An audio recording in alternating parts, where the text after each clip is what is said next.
தினமும் ரெசிபியில் இன்றைக்கி நம்ம பார்க்க போகிறது வாழைத்தண்டு பொரியல். வாழைத்தண்டு பொரியல் வந்து வரமிளகாய் இல்லைன்னா பச்சை மிளகாய் போட்டு தாளித்து எடுத்துக்கலாம். இதை அறுக்கிறதுக்காக நம்ம வந்து மோரில் அறுத்து போட்டோம்னா அந்த கலர் தன்மை மாறாமல் நல்லாவே இருக்கும்.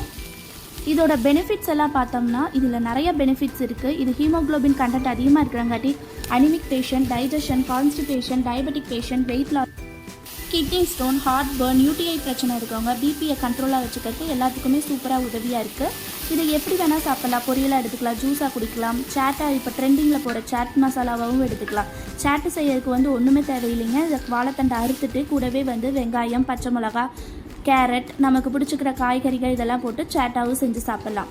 நீங்கள் வந்து எதை மாதிரி எடுத்துக்கிட்டாலும் வந்து வாழைத்தண்டு வாரத்துக்கு ஒரு 2 தடவை இல்லைன்னா 3 தடவையாச்சும் எடுத்துக்கோங்க.